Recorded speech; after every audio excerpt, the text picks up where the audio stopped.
Okay. So, everybody, welcome to Bobacast. This is our first attempt at a live Bobacast. We're live right now. And we're doing it a little earlier than normal because we're actually going to go get our boba after the podcast before. But there'll be some other things. But today we're going to have fun. We're going to kind of do some... It's a test as well as another Bobacast episode. We're going to be talking about lots of things. But with me as always is Nathan. And we're going to talk about some interesting things today, or at least some things that I've come across. So, what's new, man? Same old. Nothing pretty much has changed at all. So We just had a problem with the light.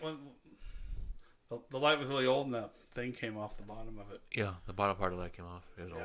We're working on it, though. Yeah, We're trying some lighting stuff out. It's still a bit dark in here. I'm going to get a better light so we can flood the set a little bit. We're on the dark side right now. We'll move to the light side later. Yeah, the dark side. No, just kidding. No. Yeah. Dude, it's so corny, that scene. Yeah. But what have you been enjoying? Seen any movies? I have not seen any movies in a while. I've been preoccupied with a lot of stuff. So.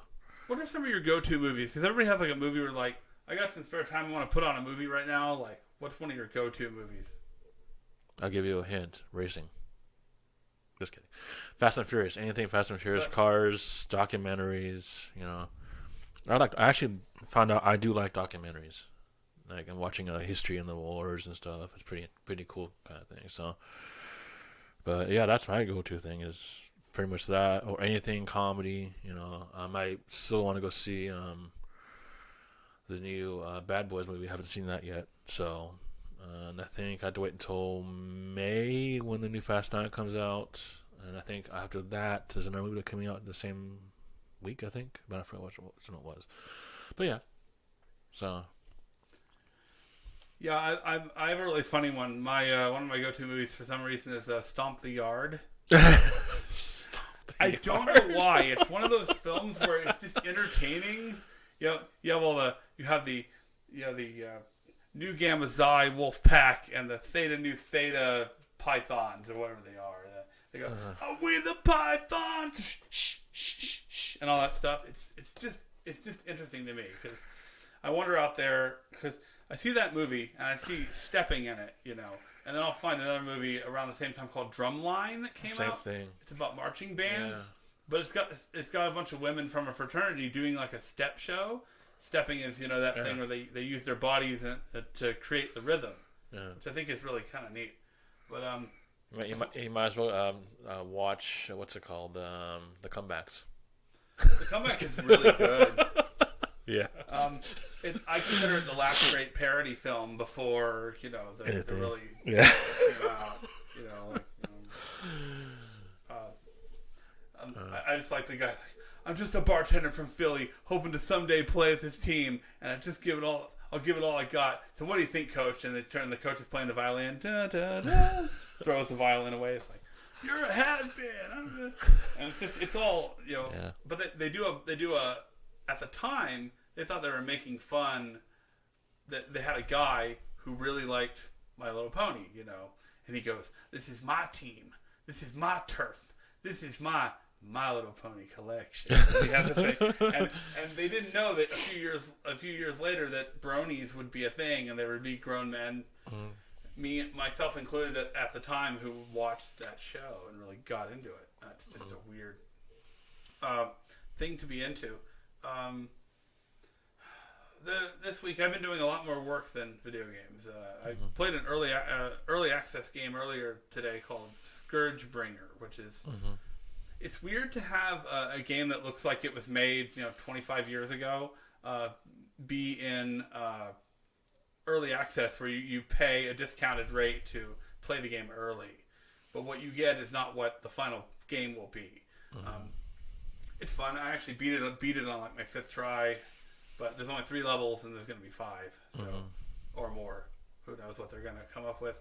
There's not a lot of items, and as soon as you get a shotgun, the game is really easy because everything dies real fast. So they have some work to do, and because it's a really hard game. So first you start playing it, and you're like, well, I can't do this. I'm going to have a lot of trouble with this game. And you start complaining like, oh, I don't like how they did this and this. You're gonna send them a bunch of bug fixes and stuff, and then you get good at the game, and you're like, oh, I don't have a problem with those anymore because I got good at the game. So that's been doing that. I've been watching the Academy Awards are coming up, so I've been watching some of the Oscar-nominated movies. There's a movie called Parasite. It's a South Korean heard of it, yeah. film, and it's just really good. It's clever and funny and I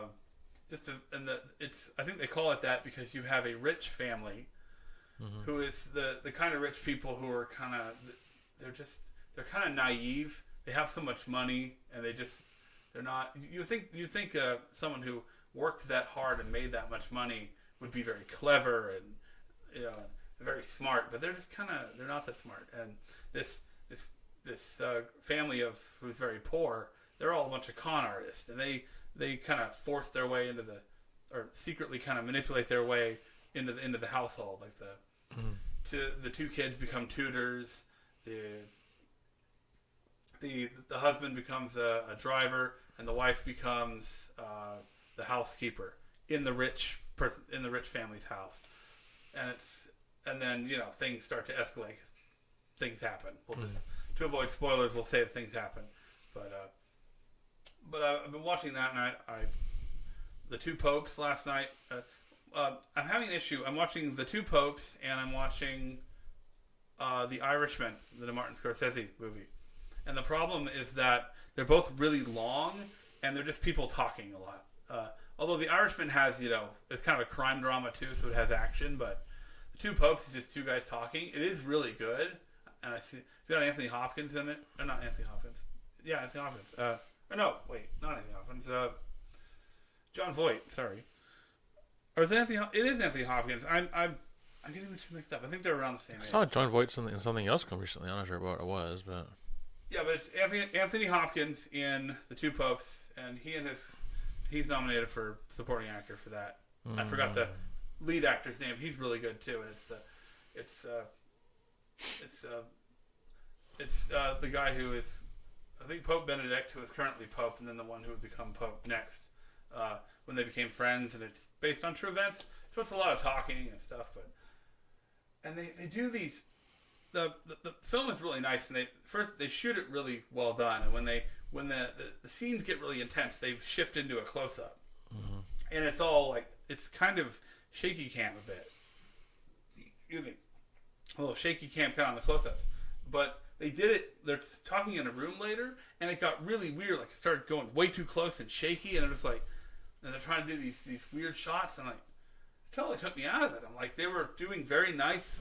It got more intense. They moved in closer, like they should do, and then they just kind of blew it. But with these real close-up shots. But I'm still making my way through those. And did you do anything? Well, we're gonna backtrack. Did you do anything for the Super Bowl? Oh, I just went to one of my friends' places in Riverside, where my car club members just kind of hung out and watched the game. So now tell me a little bit about the car club. How'd you get involved with them? Well, when I had my second focus, I decided to go randomly to one random car show in Anaheim. I think it was Hot Import Nights, I think.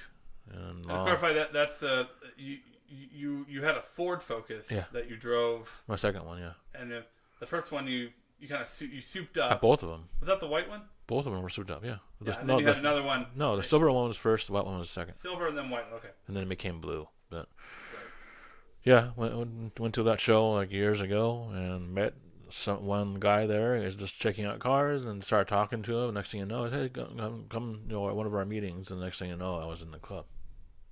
So I'm still with that club, and it's going on, I don't know, 8, 9+ years. It's a good club. You found a group of like-minded car people. Mm-hmm. Yep. You say, I've heard from you that they're kind of party animals. Sometimes they party, but they are family people. They have kids and stuff, so not really a party. They like to hang out and stuff. So that's cool. And you're gonna go hang out with them tonight. You're gonna go have dinner with them. Yeah, it's one of the guys' birthdays. We're just gonna go to some restaurant and chill and hang out. That's cool. So we're gonna do the important thing and get boba first, right? Yeah. before you head out there. Yeah. So, I want to talk a little bit about the Academy Awards because they are. That's one I want to talk about them today. They're coming up on Sunday, and they are. Usually, I told somebody, I said, I'm going to watch the Academy Awards mostly for the political cringe. You ever seen a cringe compilation? It's where they take something that is really cringy or off-putting and they do like 30 minutes of it. I've seen. It's like the worst kind of whatever you're looking for. Like if you're looking for the anime fans, this is the worst kind of weeb otaku people that are just totally not connected to reality in any way. And they do this, and I was just like, yeah, I'm going to watch the Oscars like it's a political cringe compilation. The Golden Globes were awful. I mean, usually they're a precursor to the Oscars. But so many people were just... I mean, Ricky Gervais was awesome because he was ripping into some of these actors. And one of the funniest things I heard is that someone congratulated Joaquin Phoenix because he was going to help fight climate change by wearing the same tuxedo during the entire award season. And I thought to myself, no normal person can relate to that. No one can relate to getting an award for being in movies and having millions of dollars and having to wear the tuxedo because you chose to. Like, that's normally he probably has a tuxedo for each award show, and designers like, oh, you got to wear this. And I can't. No normal person can relate to that lifestyle at all, and it was a funny comment. But you saw the movie Joker with us, right? The movie Joker. What about it? You saw it with us, right? When we all went as a group. I did not. I don't think I was with you guys. Oh, it wasn't. Jason, me, and it was okay. But we all, me and Jason and Lee and a few of our friends, we saw Joker together, and it's a really good movie. But yeah, it's a character piece, and Joaquin Phoenix really is so weird. He got up and he said a bunch of random political crap, and it was just like, please shut up. Just leave your speaking to the movies. I don't care what you have to say about. Did he have his car in it? His car? From Suicide Squad? Joker? No? No, that's not the Vulcan. That's basically Infinity custom car. He was driving around, the big purple one. That was it was in Suicide Squad, yeah. I went to the Warner Brothers studio tour. I saw it in the I saw it sitting around, and I went to they have a room and there's nothing but all the Batmobiles and even that Joker car. Yeah, it's an Infiniti G35 with a custom body. Oh, I saw there's a video on YouTube of how they made it, man. Custom car. Oh, it's worth $1 million or more. $1 million? It's more or something. I don't know. It's some absurd value. Oh, that reminds me. It wasn't Joaquin Phoenix. It was It was in that. It's a black actor. He's Saturday Night Live. It was he's in that movie Death at a Funeral. He's Three Deaths in the Funeral. No, just called Death at a Funeral. I forgot who. They did a remake of it. I'll remember his name later, but he's an actor. He was driving he was driving like he has like $1 million car, and as soon as he drove it off the lot, somebody sideswiped him by accident. I can't imagine the conversation that happened next after that happens. But not Kevin Hart, but no. I'm trying to think. It's gonna drive me insane the entire podcast. Tracy Morgan, that's right. Tracy Morgan bought like. I remember he's in that movie. He was like, "Blow," and I was like, "Damn!" He's really funny in that movie. But yeah, I had to remember Tracy Morgan because he had like a really expensive car and somebody hit him. I think it was a Lamborghini. I can totally picture it. Like they should put it in the movie. It's just like feeling good, looking all cool with the car, then slam, you idiot! This car's worth. Or he goes, yo man, this car's worth it. He'd go into his act, but I can't imagine how he is in real life with a car expensive. But yeah, I think the big complaint now is that the Oscars. A few years ago, the Oscars were like there wasn't any diversity in the Oscars, and now there was more diversity that last year, and then this year they're back to like, oh, there aren't any black people, there aren't any women, there aren't any these kind of things. I don't really care. I just want good actors to make good actors and directors to make good movies, regardless of if they're male, female, whatever. But I understand that there was a movie called The Farewell or something this year. It was a Chinese film, I think, but it was it was a female director, and she was totally overlooked, as well as a few other movies. It's not that great, but. Well, speaking of the Oscars, you heard the sad news, right, day before yesterday? Kurt Douglas died at 103. Kurt Douglas. 103, though, man. After he hit 100, it's just like he could go any day now. But he had a good life. He survived a heart attack and a stroke, and lived to be 103, so, you know. He's kind of the last of kind of that old Hollywood, classic Hollywood, yeah. Mm-hmm. You know, I cannot think of a movie he was in. Can you think of a... What movies he was in? Yeah, Jaws and which other ones? Oh, Jaws. Yeah, the original Jaws. But yeah. Oh, he was, yeah. Right. So, but yeah, there are so many movies he was in, but now Michael is pretty much taken off too with a bunch of other stuff. Yeah. So. It's bizarre. Yeah, and people die, and I.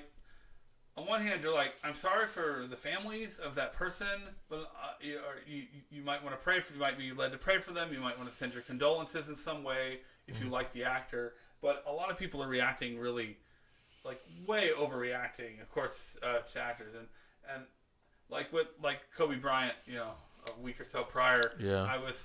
I walked in to buy a sub sandwich. I literally ordered my sub. I'm like, yo, I'll have this and this. Looked up, and the news about Kobe hit, and I was bummed as well, and you really feel down, of course, but there's some people who are just way too into sports and way too into that thing, and they don't know Kobe personally. They're not connected to him except for this is the fans. People who watch these games for many years and all that stuff. They're just fans, so like, you know, it became part of their lives. It's like, hey, I'm a fan of this person. Something happens to them. Yeah, but there's some issues with emotions where people they take it way too hard when it doesn't really even concern them at all, and it's kind of starting to bother me a little bit, because like, yeah, people are gonna die, but if you didn't know them, you didn't see. I mean, you might enjoy some of their content, but you weren't really connected to them in a way that. So it's okay, but it's okay to accept it and maybe have a little and feel remorse for the families and such, but to just cry and have it ruin your life and post a million things on Twitter, and it just doesn't. It's not worth doing. I think people need to figure out their priorities a lot of times. It's just not a popular opinion, but yeah, a lot of things happen in Hollywood. Like if something happens to an actor, you know, all the fans, they go crazy. But do you remember years ago when Paul Walker passed away? Supposedly some diehard fans was in the news, like followed the tow truck towing the car that was totaled to kill Paul Walker, and like stole a part off of it and went to jail or something like that. Huh. Or something. I thought I saw something like that in the news, but like after it happened, I'm like, oh, why? That's not why, you know. Yeah. Someone just died and you're trying to profit off of it? No, you know, come on. But people do that a lot. Yeah, what's happened now is people will die, and then now that they're dead, people will make movies they can with the rights, or maybe they won't be good, or they'll the thing now is like Michael Jackson, for example. Michael Jackson died. It was really hit a lot of people. I mean, he was a great entertainer and everything, but then years later they're like, oh, we got all this dirt on him, and they made a documentary that he may be a pedophile. It's just like, can you treat the dead with some respect, please? Like, there has to be some respect shown for the dead, though. Even though you may not know them or you may not like them, it's important to not just, oh, we can, yeah. Again, they are profiting off the death of an actor. Sure. Yeah. Which can be a little tough, but I'm trying to think of the best. What are the best picture Oscars? We have. I haven't been following it, so I know. I have. Well, there's Parasite, which I saw, which is also nominated for foreign film, and I'm wondering if that's gonna have a chance at winning the Oscar for Best Picture, because it might win Best Foreign Film. Scarlett Johansson is nominated for two films. One of them, Jojo Rabbit, which I didn't see, but it pokes fun at Hitler and the Nazis and a little kid. It was learns about that. I don't really know. It's supposed to be pretty good though. And then she's also nominated for Marriage Story. Oh, I think I've heard. It's on Netflix. It's about a divorce. I think the movie is well acted. It's really dramatic.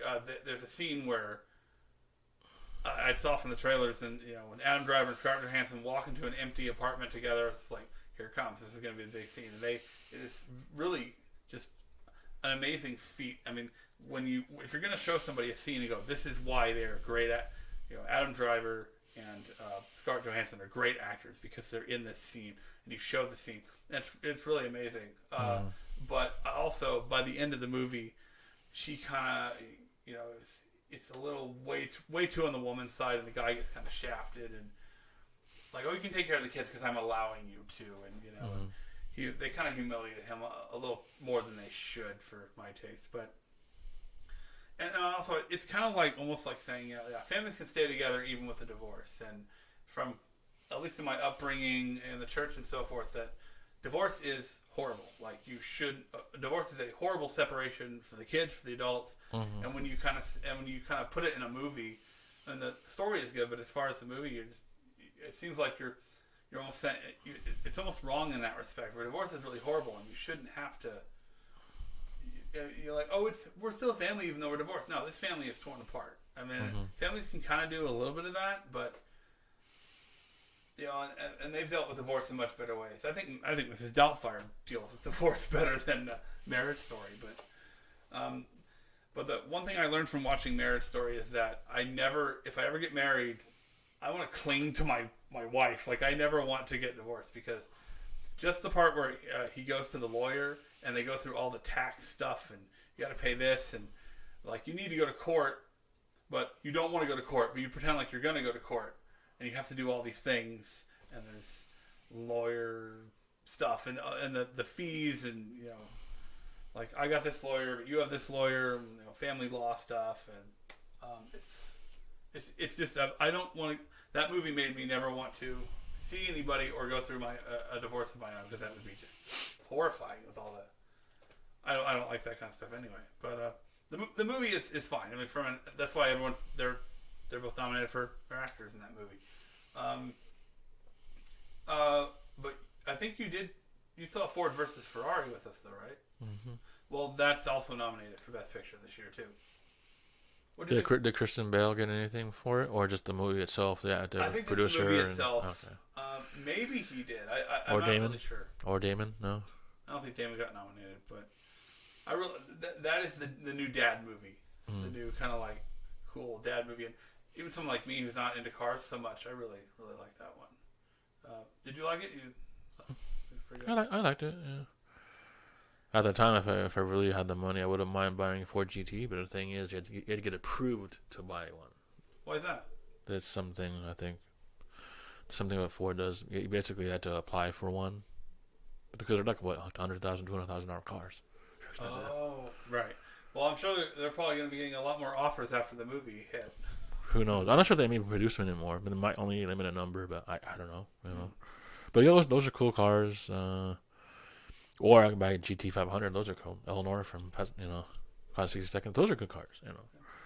But I think we're gonna move on to the Oscars are happening, and they're fun. And I recently saw Once Upon a Time in Hollywood, which is it's a slow paced Quentin Tarantino movie. How is that? Like, I've been sitting here going, really? Can Leonardo DiCaprio get from point A to point B a little quicker, please?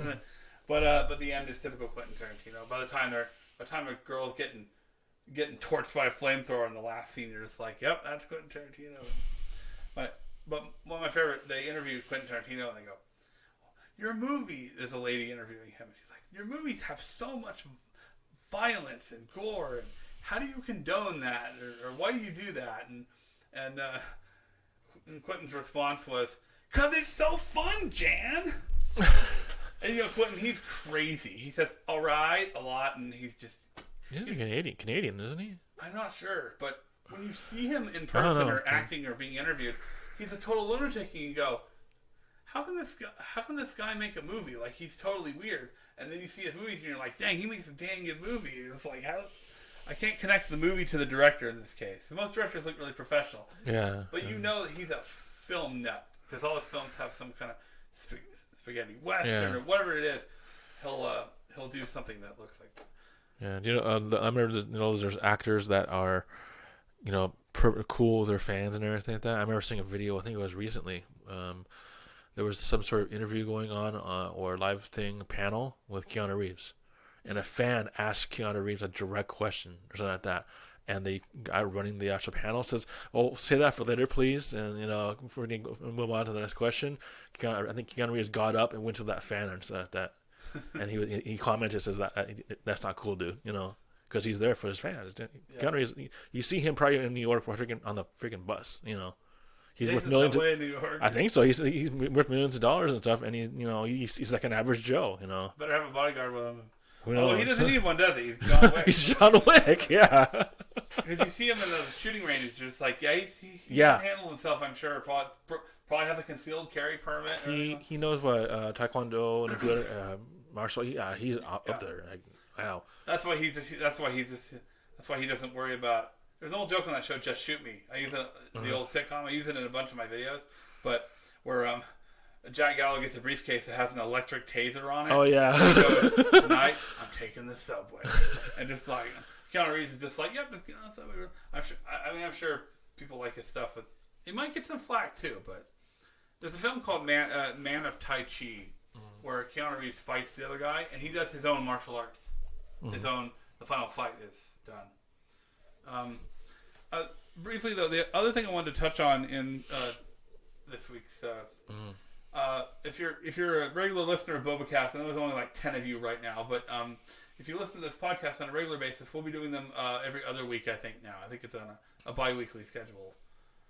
Hopefully like this, maybe with better cameras, but we keep changing the format. Maybe we'll stick to something for a while and see what we can do, in case, just for you who are listening in. But it was earlier today, earlier this week when I, as a large person, I occasionally, usually coupled with the BC a lot of times, are what they call skin tags. Skin tags are just little pieces of skin. They have blood vessels in them, but they're like hanging skin almost. And you clip them off, but it's real painful, and they don't always heal properly. And most of them are just completely harmless. I have some on my neck or whatever, but they're just completely harmless. They don't really hurt most of the time. Sometimes they'll hurt if they're in a bad spot. But in the past, I've had them removed by a dermatologist, which, by the way, they charge up to $500 to go, and get rid of it. And, because it's not covered under traditional, under the insurance, your medical insurance or whatever doesn't cover it unless because it's a cosmetic expense. So, for me, though, it was, this one I had was inflamed and might have posed a bit of a health risk, so they were like, yeah, we'll cover that because it has an endangerment of health or it's painful or something. It's not just cosmetic. So I had that done. I looked up I'm always looking like, what can I do is there a way at home to get rid of stuff? And you look into some interesting things, and they have, my mom has mentioned something called essential oils. Heard of these? They're basically, even though they are, I don't know if they're approved by the FDA or whatever, but even though they're just kind of, I think they're mostly done for minor cosmetic reasons, they're a part of what they call alternative medicine. And what's funny about I was watching a video, there's a YouTuber named Cynical Reviews, and he has a bit where he says, he said, I'm watching a video about alternative medicine, or as I put it, not medicine. So, that's some of it's based in some kind of medicinal thing and has like acupuncture with pressure points or whatever.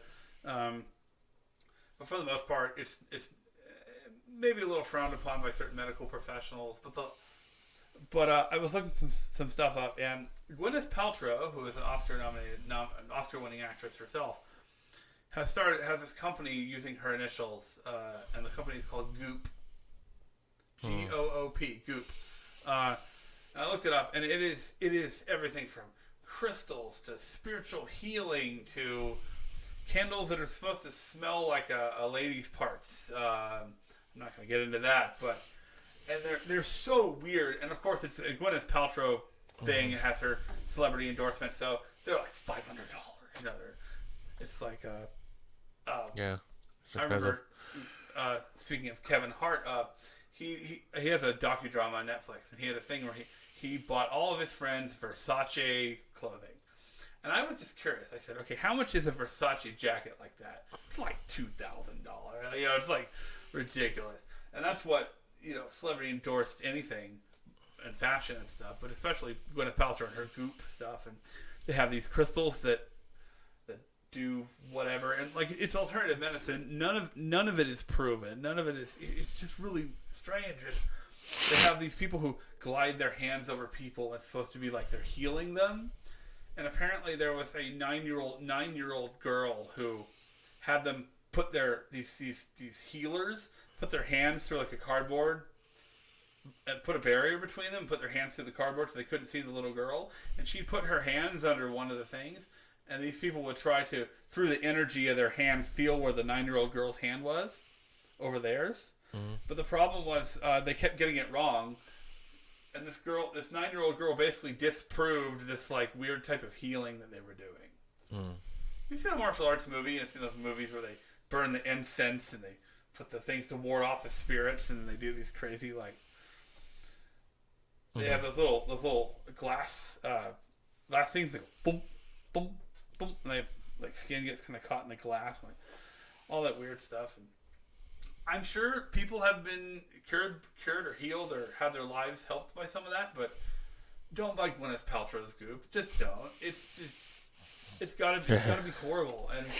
And there's people who are just like, ooh, celebrity. It's like when what's her name? The streamer Belle Delphine sold her bathwater. We talked about that in a previous installment. You remember the bathwater? Oh my God. I was like, Gwyneth Paltrow, stop selling this weird crap. Just sell your bathwater. People will buy it. Just sell the bathwater. It'll be fine. If you just, I don't know, but it's weird because celebrities have all kinds of stuff that you wouldn't believe they have. You know, you'll buy a fashion. You'll buy of course. I mean, I'm not a fashion person. I'm wearing a shirt by a brand I can't even remember.